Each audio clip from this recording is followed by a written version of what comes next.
کو اللہ نے اختیار دیا، جتنا رہنا چاہتے ہیں رہ لیں، لیکن موت آپ کے لیے ہے، موت سے پاک صرف آپ کا رب ہے، باقی کوئی نہیں۔ 29 صفر 11 ہجری 632 عیسوی آپ کو سر درد عصر کے بعد شروع ہوا۔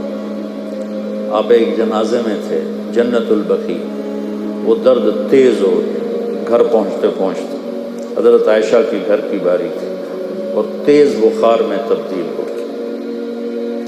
تو یہ مہینہ 29 کا تھا، 29 دن یہ اور 12 دن اگلے، 13 دن آپ نے بخار اور سر درد میں گزارے،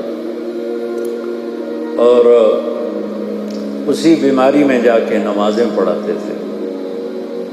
آپ کے جانے میں 5 دن باقی تھے تو آپ کا بخار بہت تیز ہو گیا، تو آپ نے فرمایا کہ مجھے 7 کنوؤں کا پانی لا کر غسل دو۔ تو 7 مشکاں وڈیاں وڈیاں بھر کے لے آندیاں صحابہ نے، الگ الگ کنواں تو حضرت عائشہ کے گھر میں ٹپ نہیں تھا، تو حضرت حفصہ کے گھر سے ٹپ منگوایا۔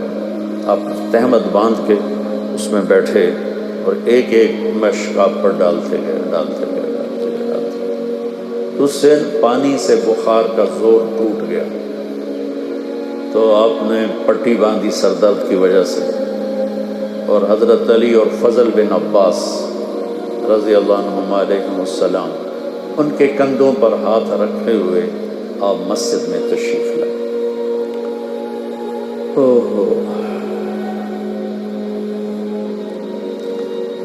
اور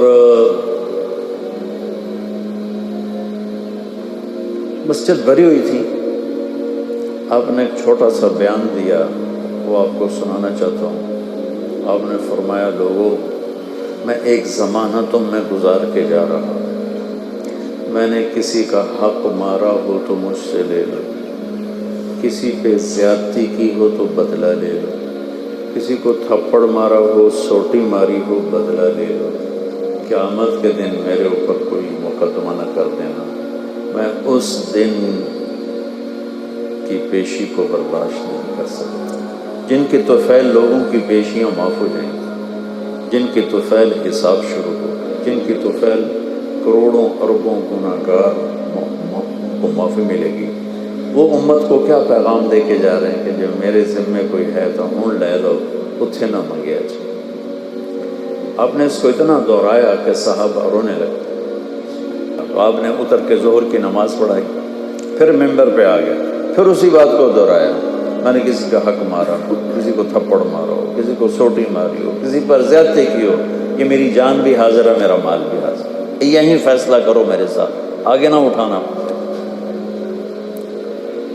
ایک آدمی کھڑے ہو گئے، یا رسول اللہ، آپ نے میرے 3 روپے دینے۔ آپ نے فرمایا، ضرور دینے ہوں گے پر مجھے یاد نہیں، ذرا یاد تو کرو۔ کہ یا رسول اللہ، آپ کے پاس سائل آیا تھا تو آپ کبھی سائل کو لوٹاتے نہیں تھے کہ نہیں بھی میرے کو ہے کوئی، یہاں تک کہتے تھے وہ فلاں دکاندار سے جا کے ادھار لے لے، جب میرے پاس آئیں گے میں تیرا ادھار چکا دوں، خالی نہیں بھیجتے تھے۔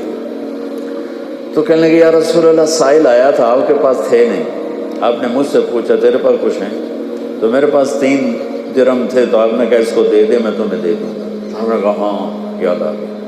تو پھر آپ کے گھر میں تو ایک چھٹانک تیل نہیں تھا کہ ڈیبا بال جائے، تو آپ نے فرمایا اپنے چچا زاد فضل بن عباس، فضل تو میرا یہ قرضہ ذمہ لیتا ہے؟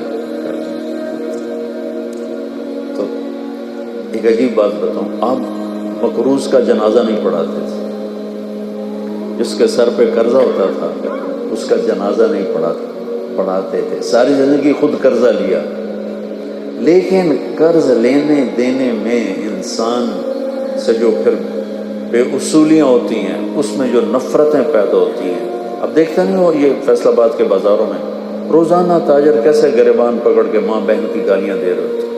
میں ان تاجروں سے کہتا ہوں یا ادھار دینا بند کرو یا گالیاں دینا بند کرو، کیوں کسی کی بیٹی کی عزت کو اچھالتے ہو؟ 1,00,000 2 لاکھ کے پیچھے نہ کسی کی ماں چھوڑتے ہو نہ بہن چھوڑتے ہو۔ بھائی حقوق کا معاملہ بہت سخت